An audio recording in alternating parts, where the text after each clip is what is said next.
సన్నగా ఉన్నావు అని అందరూ పదే పదే అంటుండడం వల్ల ఎంతో కొంత ఇన్ఫీరియారిటీ ఫీల్ అయితే నాలో బిల్డప్ అవుతుంది. ఒక్కొక్కసారి అంత కాన్ఫిడెంట్‌గా ఉండలేకపోతున్నాను. మోర్ ఓవర్ నా వర్క్స్ అన్ని కూడా నేను మంచిగా చేసుకోవాలి అంటే నేనైతే వెయిట్ గెయిన్ అవ్వాలి. అదే రీజన్‌తో వెయిట్ గెయిన్ జర్నీ అయితే స్టార్ట్ చేస్తున్నాను. హాయ్ అందరికి. Welcome to my channel Sharada's voice by Lasya. So నన్ను చూడగానే మోస్ట్ ఆఫ్ ద పీపుల్‌కి వచ్చే ఫస్ట్ థాట్ ఏంటంటే ఏంటి ఇంత సన్నగా ఉంది అని. నన్ను కూడా చాలా మంది అడుగుతారు. ఏంటమ్మా ఇంత సన్నగా ఉన్నావు తినవా అది ఇది అని చెప్పేసి. సో నేనైతే ఈ రోజు నుంచి నా వెయిట్ గెయిన్ జర్నీ స్టార్ట్ చేయబోతున్నాను. అది మీ అందరి ముందే అనౌన్స్ చేస్తున్నాను. ఎందుకని అంటే ఇంతమంది చూస్తున్నారు కదా! ఎంతో కొంతమంది అయితే చూస్తారు కదా! సో నాకు కూడా కొంచెం సీరియస్‌నెస్ ఉంటుంది అని. ఇంకసలు నాకు ఇంత సన్నగా ఎందుకున్నాను అనే విషయానికొస్తే నేను ఫస్ట్ నుంచి అయితే ఇలా సన్నగా ఏం లేను. ఇంటర్ వరకి చాలా చబ్బీగా ఉండేదాన్ని. తర్వాత అంటే గోదావరి ఖనిలో మా అమ్మ వాళ్ళతో ఉండేదాన్ని. ఆ తర్వాత డిగ్రీ కోసమని అంటే బీఫార్మసీ కోసం అని చెప్పేసి నేను హాస్టల్‌కొచ్చాను వరంగల్‌కి. అప్పుడు కూడా 1 ఇయర్ వరకి చాలా చబ్బీగా ఉన్నా. ఇంకా మా ఫ్యామిలీలో కూడా అంటే కొంతమంది ఉంటారు కదా! మా తమ్ముళ్ళు అలా ఇంతకన్నా ఎక్కువ లావు అవ్వకక్క చూడడానికి బాగుండవని అంటుండేవాళ్ళు. ఆ తర్వాత హాస్టల్ చేంజ్ అవ్వడము, అప్పుడు ఇంకా ఉన్న కొన్ని స్ట్రెసెస్ వాటి వల్ల సన్నమవ్వడం స్టార్ట్ అయిపోయింది. ఎంతలా అంటే 9 కేజెస్ తగ్గిపోయాను. ఆల్‌మోస్ట్ 6 మంత్స్‌లో అనుకుంటా. ఇంకా అప్పుడు మళ్ళీ అందరూ స్టార్ట్ చేశారు. ఎందుకింత సన్నమవుతున్నావు? ఎందుకింత సన్నమవుతున్నావు? అని. ఇంకా మా అమ్మ అయితే అన్ని హాస్పిటల్స్ తిప్పి అన్ని టెస్టులు చేపించింది. ఇందులో కూడా ఏమొచ్చేది కాదు. సరిగ్గా ఫుడ్ తీసుకోకపోయేదాన్ని ఇంకా అలా అలా బీఫార్మ్ కంప్లీట్ అయిపోయింది. తర్వాత ఫార్మసీ కూడా ఇక్కడే వరంగల్‌లో కాకతీయ యూనివర్సిటీలో చేశాను. అప్పుడు కూడా అంతే 35-36 కేజెస్ ఉండేదాన్ని.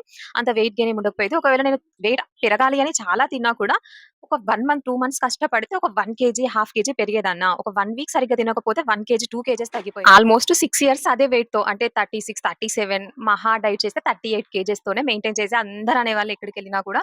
చాలా బాధగా అనిపించేది అప్పుడు నాకు. కానీ ఇంకా అప్పుడు నాకు వేరే రెస్పాన్సిబిలిటీసే ఎక్కువగా ఉండేవి. స్టడీస్ గురించే ఎక్కువ మెయిన్‌గా. తర్వాత బీఫార్మ్, ఎంఫార్మ్ అయిపోయిన తర్వాత 1 ఇయర్ ఇంట్లో ఉండి కాంపిటీటివ్ ఎగ్జామ్స్‌కి ప్రిపేర్ అయ్యాను. అప్పుడు ఇంకా ఎక్కువ సన్నమైపోయాను. ఎందుకంటే చదివేదాన్ని ఎప్పుడు నైట్ నిద్ర ఉండకపోయేది. ఫుడ్ టైమ్‌కి తీసుకోకపోయేదాన్ని. అదే స్ట్రెస్ ఉండేది. ఎగ్జామ్ గురించే మైండ్‌లో ఉండేది.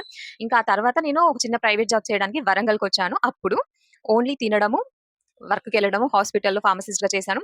రావడము. టైమ్ టు టైమ్ తినేదాన్ని, పడుకునేదాన్ని. అప్పుడు కొంచెం కొంచెంగా లావవ్వడం స్టార్ట్ అయింది. మహా ఏం కాదు. ఒక 1 మంత్‌లో హాఫ్ కేజీ అలా పెరిగాను. ఇంక అప్పుడు నన్ను కొత్తగా చూసిన వాళ్ళు ఉంటారు కదా! అక్కడ హాస్పిటల్‌లో కొలీగ్స్ అయినా కూడా నువ్వు చబ్బే అవుతున్నావు. కొంచెం మంచిగవుతున్నావు అనేవాళ్ళు. నాకది ఎంత రిలాక్సేషన్ ఇచ్చేదో ఆ టైంలో. ఇంకా తర్వాత ఇక్కడ వరంగల్ నుంచి హైదరాబాద్‌కి వెళ్ళాను. నేనక్కడ ఫ్యాకల్టీగా జాబ్ చేశాను ఒక కాలేజ్‌లో.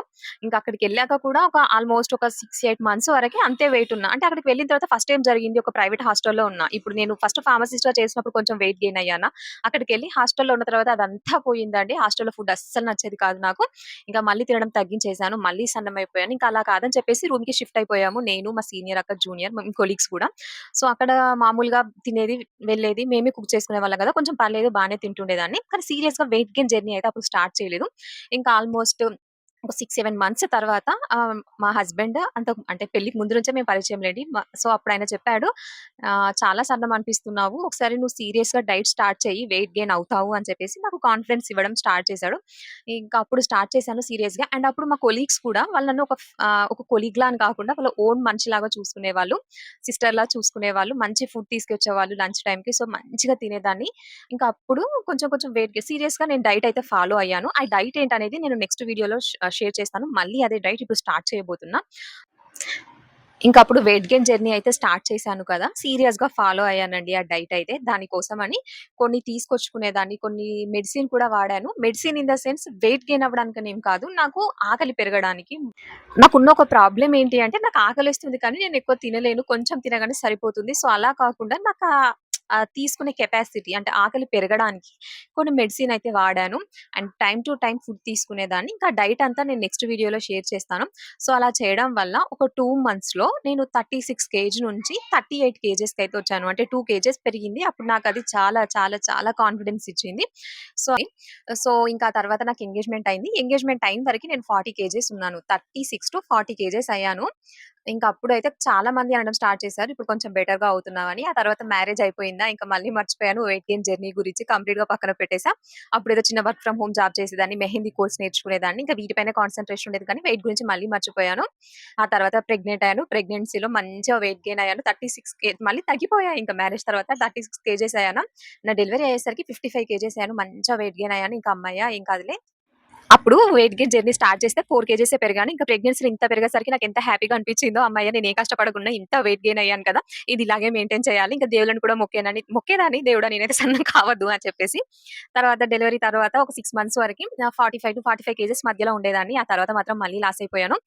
ఇంకా ఇప్పుడు మా పాపకి 2 ఇయర్స్ కంప్లీట్ అయ్యాయి. సో, 6 మంత్స్ వరకి బానే ఉన్నా. అంటే ఇప్పుడు 1 ½ ఇయర్ నుంచి మళ్ళీ సన్నగా ఉన్నావు, సన్నగా ఉన్నావు, సన్నగా ఉన్నావు అనే మాటలు ఎక్కువగా వింటున్నాను. కానీ ఒకప్పుడు నేను ఫీల్ అయినంతగా ఇప్పుడైతే ఫీల్ అవ్వట్లేదు ఆ మాటలకి. కానీ ఎంతో కొంత అయితే అనిపిస్తుంది అప్పుడప్పుడు. అండ్ మోర్ ఓవర్ నాకు కూడా వెయిట్ లాస్ ఉండడం వల్ల కొన్ని ఇష్యూస్ వస్తున్నాయి. అంటే ఇప్పుడు షాప్ అని, యూట్యూబ్ అని, మా పాపని చూసుకోవడం ఇన్ని వర్క్స్ చేస్తున్నా కదా! ఎక్కువగా అలిసిపోతున్నా. నాకు స్టామినా సరిపోవట్లేదు. అందుకనే వెయిట్ గెయిన్ అవ్వాలి. ప్రెజెంట్ నా వెయిట్ వచ్చేసి 38 కేజెస్. చెప్పాలి అంటే నేను మ్యారేజ్ అవ్వడానికి ముందు వెయిట్ గెయిన్ జర్నీ స్టార్ట్ చేయడానికి ముందు 35-36 కేజెస్ ఉండేదాన్ని. అప్పటితో చూసుకుంటే ఇప్పుడు బెటర్ గానే ఉన్నాను. అంటే ఒక జస్ట్ 2 కేజెసే అనుకోండి. కానీ నేను వినే మాటలు మాత్రం సేమ్ గానే ఉన్నాయి. సన్నం, సన్నం, సన్నం అని. ఓకే. వాటెవర్ ఇట్ ఈస్ నేనైతే ఇప్పుడు స్టార్ట్ చేయబోతున్నాను. చూద్దాము ఈ 3 మంత్స్‌లో ఎంత వెయిట్ గెయిన్ అవుతానో. నేనైతే 38 ఉన్నాను కదా! సో, 45 కేజెస్ వరకైనా పెరగాలి అని చెప్పేసి టార్గెట్ పెట్టుకున్నాను. అండ్ లావుగా ఉన్న వాళ్ళకి సన్నం అవ్వడం అనేది ఎంత టఫ్‌గా ఉంటుందో, సన్నం ఉన్న వాళ్ళకి కూడా లావు అవ్వడం అంతే టఫ్‌గా ఉంటుందండి. కానీ చాలా మంది అలా ఏమి అనుకోరు. ఆహ్, ఏముందిలే తింటే లావైపోతాం అని అనుకుంటారు. కానీ అలా ఏముండదు. ఎంత తిన్నా లావవ్వము. ఒక్కొక్కసారి అసలు తినాలని కూడా అనిపించదు. తినడమే పెద్ద ప్రాబ్లమ్ లాగా అనిపిస్తుంది ఒక్కోసారి నాకు. కానీ డైట్ అనేది కష్టపడి కాకుండా ఇష్టపడి తింటేనే లావవుతాము. అది అప్పుడైతే నా డైట్‌లో అదే అయింది. ఈ వీడియో నాలాగా ఎవరైనా సన్నగా ఉండి బాధపడే వాళ్ళకి ఎంతో కొంత హెల్ప్ అవ్వాలని నేను విష్ చేస్తున్నాను. సో, నా అప్‌కమింగ్ వీడియోస్ అన్ని మిస్ అవ్వద్దు అనుకుంటే సబ్స్క్రైబ్ చేసుకోండి. ఏవైనా వెయిట్ గెయిన్ టిప్స్ ఉంటే నాకు షేర్ చేయండి. నేను ఫాలో అవుతాను. చూద్దాము ఈ జర్నీ ఎంతవరకు సక్సెస్ అవుతుందో, నేను అనుకున్న గోల్ వెయిట్ రీచ్ అవుతానో లేదో చూద్దాము. Thank you for watching and please subscribe my channel.